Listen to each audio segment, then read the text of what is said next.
Happy Monday. Welcome to the Meta Cafe.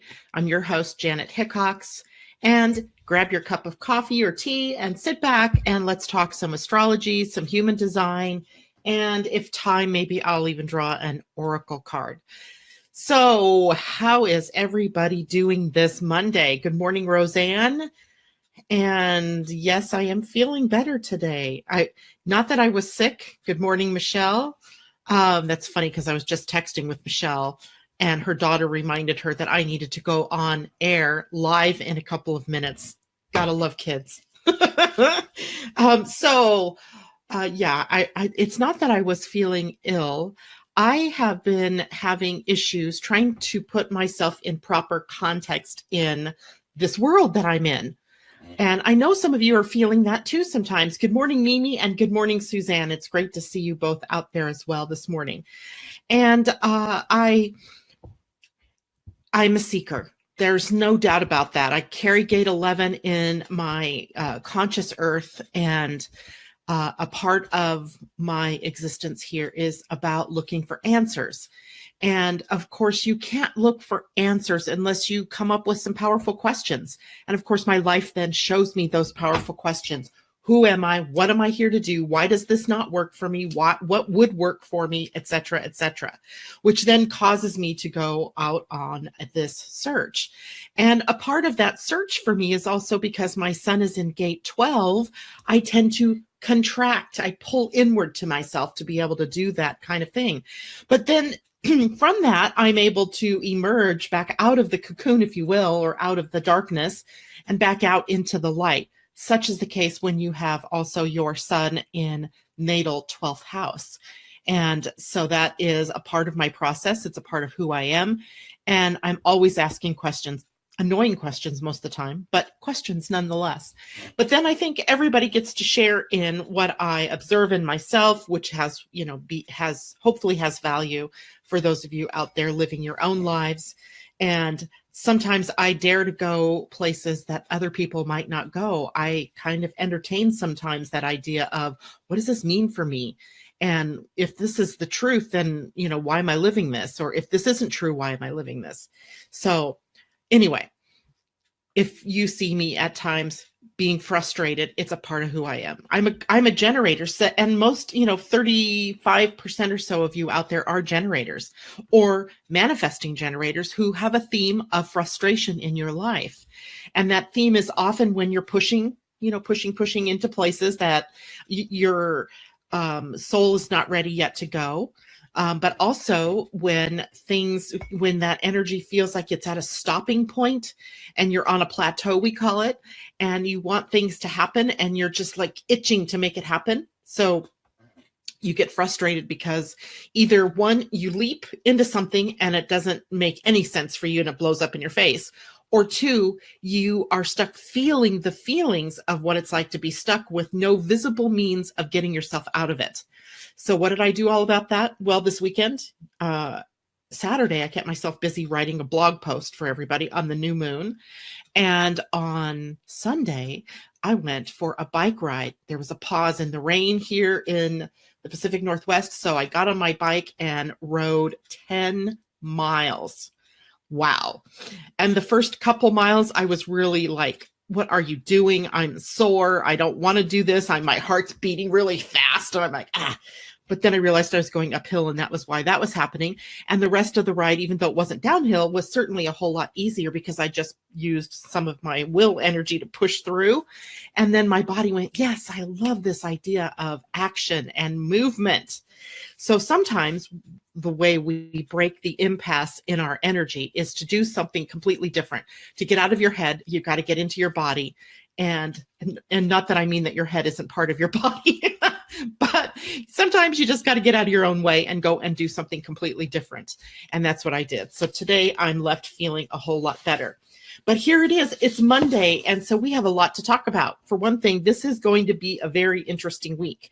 We have just come to terms with a new moon and Mercury moving direct at the same time. And within hours of one another, setting the stage for what's coming up this week. And honestly, I think this week, this week might be more of a doozy than some of the weeks that we've had, even though everything seems to be going crazy in our world. As this week we have Saturn turning, in fact, tomorrow, Saturn turning retrograde for its 4 to 4.5 month stay in backwards motion, bringing a lot of the energy of discipline and structure and form and building of the foundation inward, and causing a lot of reevaluation of the things that we're doing, how we're doing it, when we're doing it, are we doing it correctly? And then we have the next day, the 19th, so Thursday, the sun moving out of Aries and into Taurus. And I'm watching this one closely because the sun in Taurus is going to give us some glimpses into what may be going on as as Uranus moves into Taurus next month. And this is big stuff, right? That big world changing events happen when Uranus changes signs, and it is definitely going to be something we want to watch because Taurus rules our financial world. Taurus rules our food, our agriculture, our values, and mostly money. So it'll be interesting to see what are we going to be experiencing, because some of the things that have happened before when Uranus changes signs are literally earth-shaking, as in when it moved into Aries and it was heralded by that giant earthquake in Japan. And I'm not saying there's going to be earthquakes or floods or fires or major disasters, but often Uranus does things that surprise us, that cause shock, that upset the apple cart, turn things upside down on its head. So we have to be prepared for that. So watching what the sun is doing for the next, let's see, we've got about a month now before Uranus moves into Taurus. So watching the sun, and then Venus has already been there or is still there. So watching what these planets are doing in Taurus ahead of Uranus's move will give us an idea, kind of a glimpse. We'll use them as our crystal ball of knowing what might be coming up. And then on Sunday, the 22nd, Pluto turns retrograde and Chiron changes signs all on the same day. So we are, Londa, I love you, Londa. She says, it's already upside down.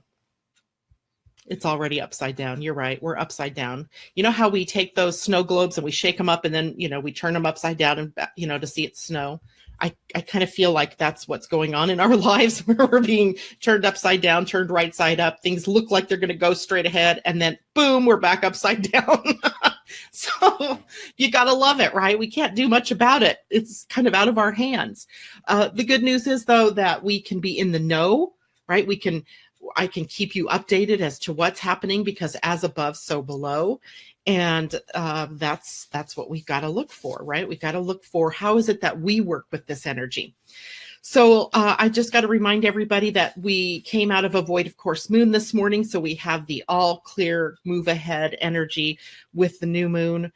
I'd be really interested to see what kinds of things are going on for you, what's opening up for you. Good morning, Marlene. This is the first time I've seen you out there. That's lovely. Thank you for joining us this morning. We hope to see you more often. And I love this little puppy that is in your profile picture. Is that a dog in your life? Or because it looks like this is a painting. So she must be an artist. I love it. Welcome. And so today the moon is no longer void of course. So we have this, go ahead energy. The next void of course hits us tomorrow evening, the 17th at 6:05 p.m.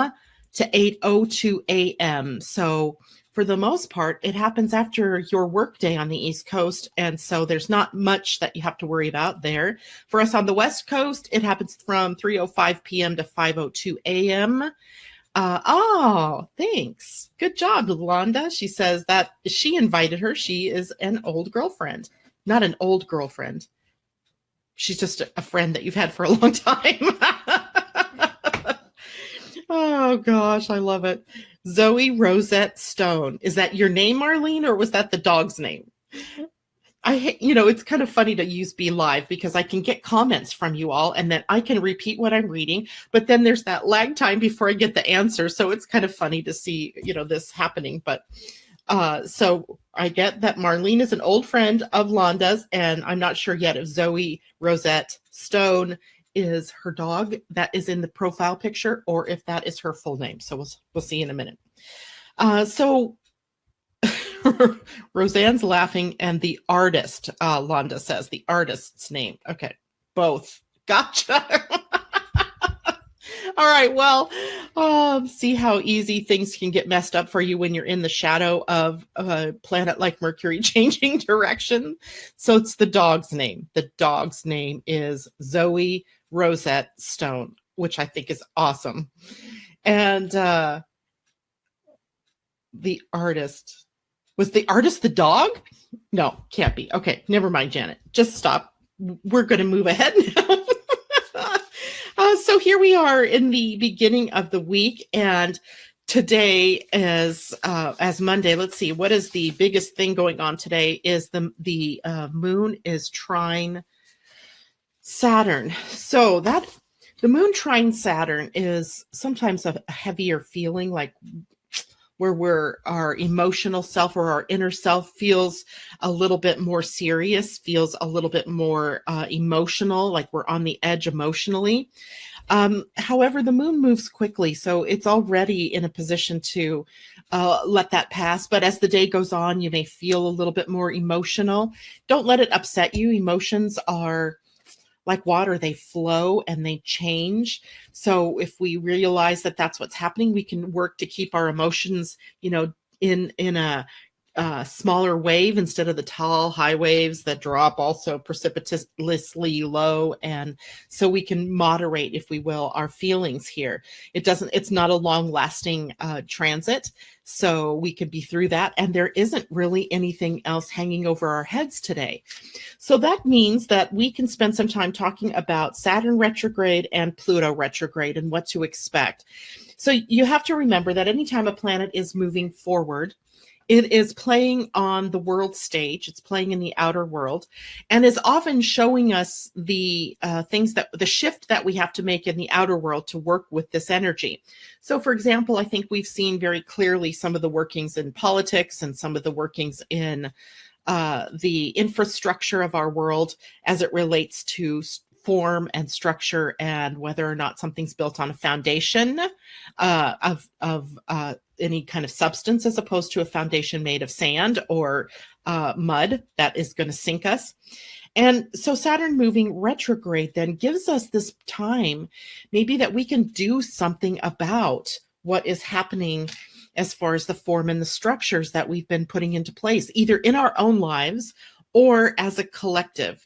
And I thought it was interesting this morning, I think it was, that I see that, James Comey, his book is out, and he's been out there on the road, or at least he was on a news program last night talking about the book and about Trump and his, or 45, as Mimi would say, and his fitness, his relative fitness for office. And, one of his points was, and I think a lot of us have maybe wondered this too, his point was that he doesn't believe that this is a mentally ill president, but what we're seeing is a president who truly has values that are not in keeping with the America that we have created, the America that we want to have, and the America going forward, or with the keeping of the values of the world going forward. So what do we do with that?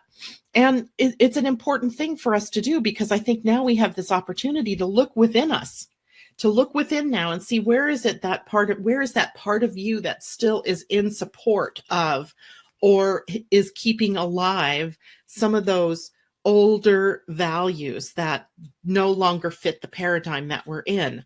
And what do I mean by that? Well,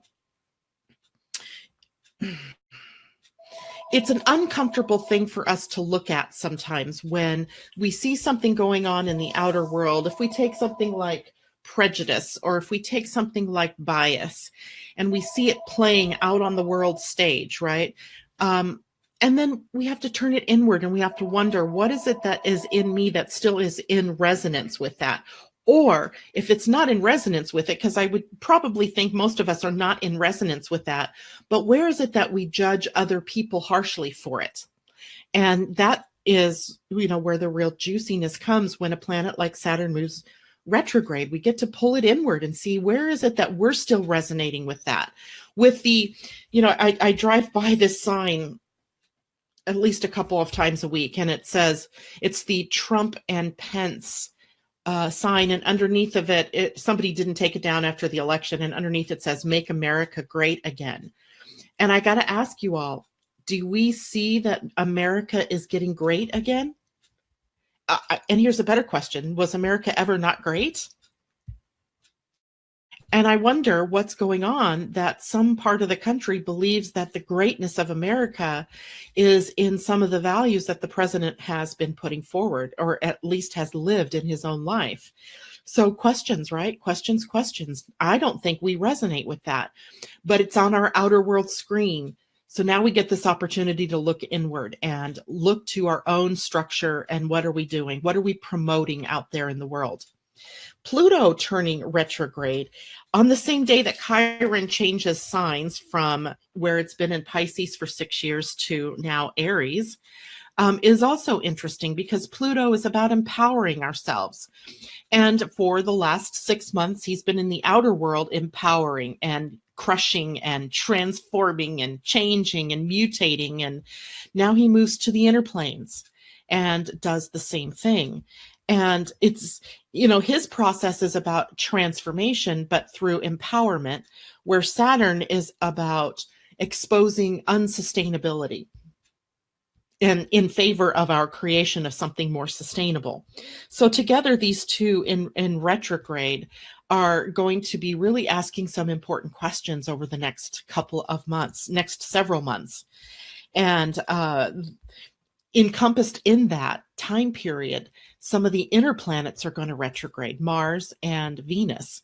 And that'll be an interesting thing too, to see, where the interpersonal planets begin to change us on the inner world and what emerges as we get into the fall and really stepward into the fall. So somewhere around October.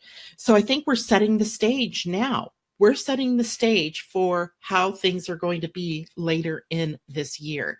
So I think we all have a lot of empowerment within us at this point to do a redirect of our energies, right? To really align ourselves with living our truth. I hope that makes sense. This is something, as I'm trying to explain this to people, as I'm trying to even get it straight in my own head, it's something that doesn't really want to pin down. I think it might not be so pin downable because it's something that we're going to have to live moment to moment. And as we get faced with an issue, in our response to that issue lies the juicy ability for us to transform and to evolve. And I hope that makes sense to everybody. And it's interesting too, because if we shift now to human design and what human design may be showing us for the week, today the sun moves from into gate 3 and the earth into gate 50. And gate 3 is, I'm going to show you a picture. Hold on here. I'll show you the picture. Here's our human design test chart. Oh, let's see. There we go. Everybody should be able to see that. Gate 3 is on the sacral and it's reaching down to the root center, while gate 50 is on the spleen and it's over here reaching out toward the sacral. So we have some interesting energies as gate 50 on the spleen puts us in a fear gate for the week. And the gate 3 is a gate that's highly mutative, almost out of our control mutative. So I thought it was interesting enough that when I was reading the gate 3 this morning, when I need deeper thought, I go to my Gene Keys book, right? Richard Rudd's book, all about looking at the gates of the human design in what he calls Gene Keys, which arranges the keys in shadow, gift, and siddhi, which siddhi, again, is just a Sanskrit word that means the highest expression of. And so when we look at gate 3, we see that the energies are at the lowest extreme chaos. At the gift level, it's innovation. And at the highest level, it's innocence. And innocence is an interesting word juxtaposed against chaos, don't you think? In other words, this gate brings us to a lot of childlike energy. And yeah, Londa says, no more fear. I love that. I love that. I love that. No more fear. Unfortunately, we still have fear, right? We still carry the spleen energy, but fear can be our friend, right? It doesn't have to be something that takes us down and causes us pain. As soon as we recognize that we are in resonance with that energy, all we have to do is shift our focus. In human design, we say, feel the fear and do it anyway, because usually it's a paralysis point. It is something that is stopping us from moving forward in our own evolution or in our own empowerment or in our own transformation. So being able to move through this energy this week of fear that may be triggered and become innovative. In something, the I Ching calls this gate trouble in the beginning. And it makes me think of, how when we first put a car in drive, it doesn't like just go from 0 to 60 in a second, although I suppose if you have a fast car, you can get it up there pretty fast, but it takes time to build up, right? Momentum is being created. And I feel like that's what this week is all about. There is a momentum being created. And yes, we want change. Yes, we can't stand that we have this man in office who makes us all look like monkeys here in America. Whose values are out of lockstep with the majority of the people in this country, whose idea of decency is out of lockstep with those of most of America. But we have change that's building and it's building and it's moving and it's moving. It's picking up that momentum. But here's what I thought was interesting, and I'm going to read this to you. It is the opening paragraph of the third gene key. And he titles this From Chaos to Cosmos. I love that word, cosmos. The third shadow lies at the core of all of our beliefs that the human individual is basically powerless in comparison to nature or the infinite. This is the programming domain of both religion and science, the two cornerstones of human belief. On the one hand, we have religion, which separates humanity from nature by the interposition of a god or gods, thereby creating a division in our entire unconscious reality. This reality must then be based upon the worship of either our own or someone else's projection of what God is. Such a situation in turn creates the notion of free will and its judgment by the presiding deity. On the other hand, we have science, which sees our nature as predetermined by our genes, which come pre-programmed only for survival, thus leaving all human beings victims of the vagaries of chance. In either scenario, the individual comes off badly. We are either shown divinity only to be denied it, or we are shown freedom and then placed in a world of merciless competition in which only the lucky or strong can thrive. My phone never rings in the morning. What the heck? So perhaps more than any other, the third shadow captures the essence of the role of human DNA through an understanding of the structure of the single cell, the prime unit of life on our planet. And the reason I wanted to bring that to you is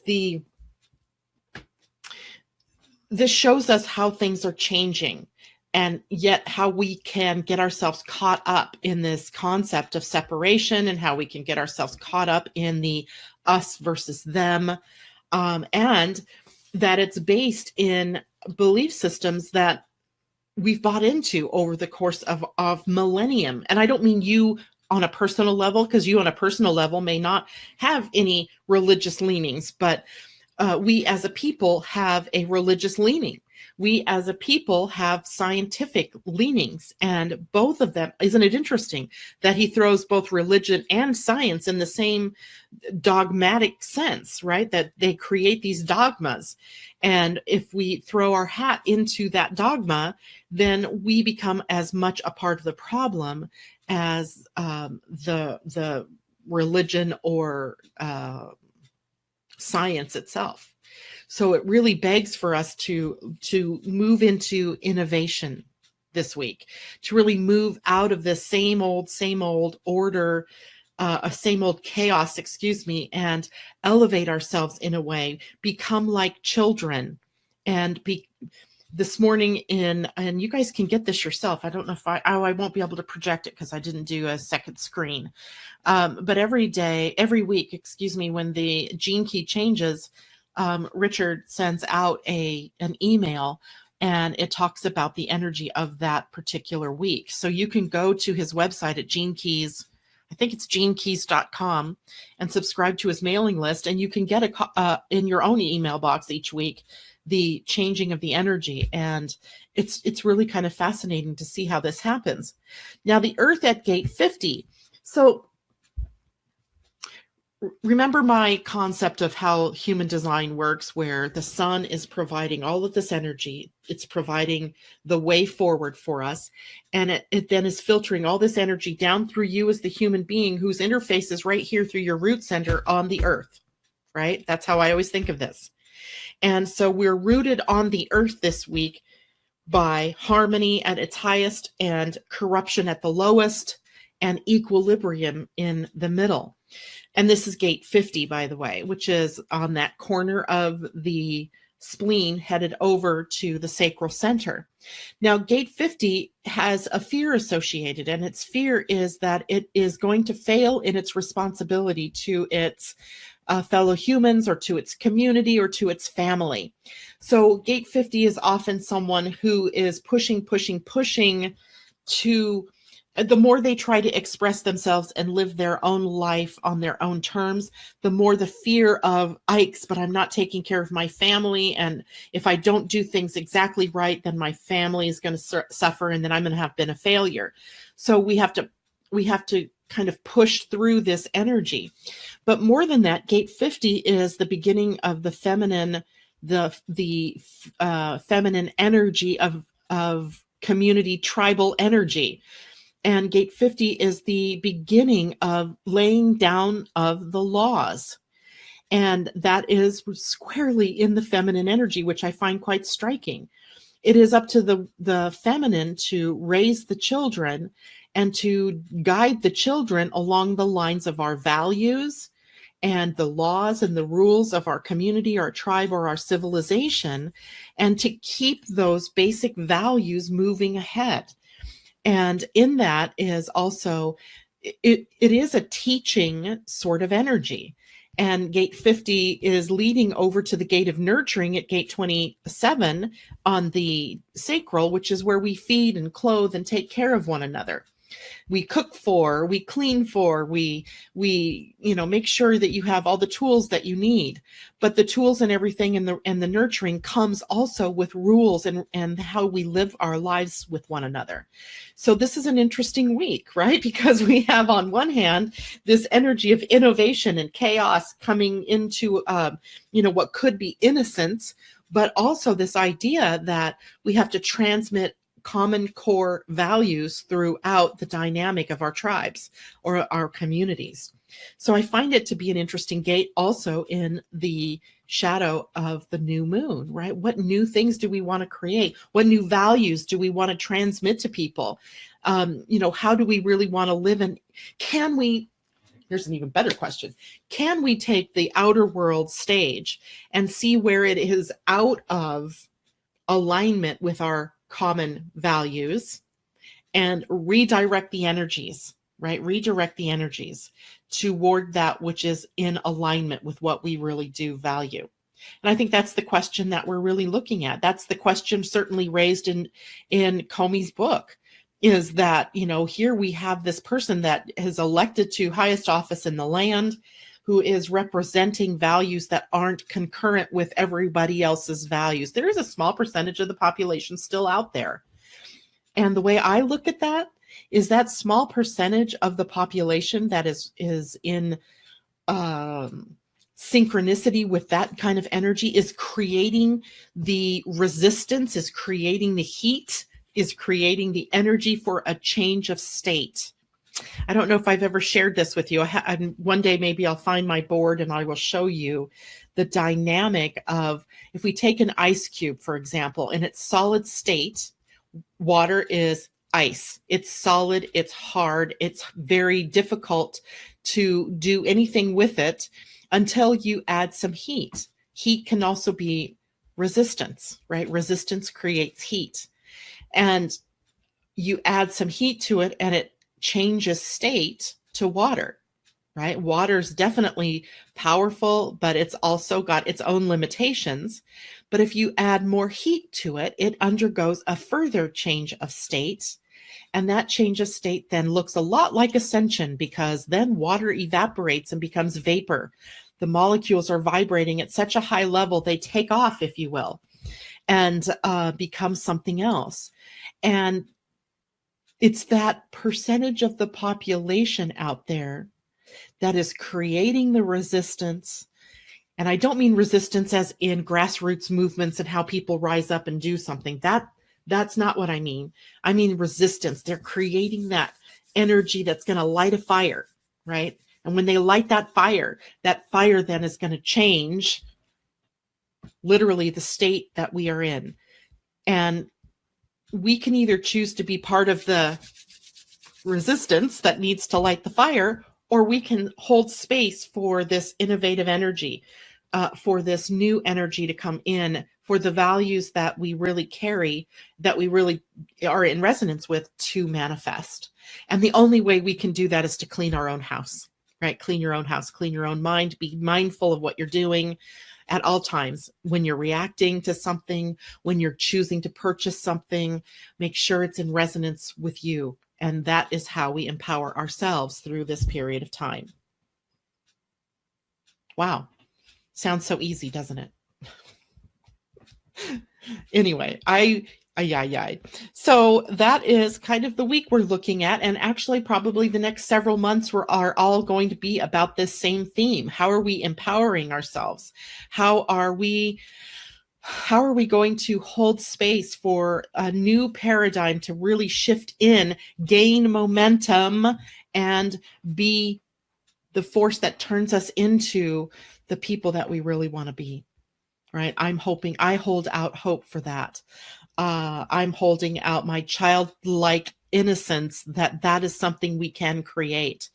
And I, like you, am going to be challenged through these periods of time. There's no way we cannot be challenged and exposed, right? Our weaknesses, our own fears, our own places where we're out of sync with our values being exposed to us.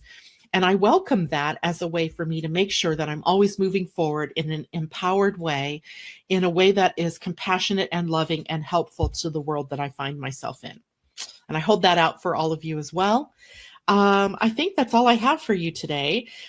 Tomorrow we'll do oracle readings, and we will take a look at what is going to be another highly energetic day tomorrow.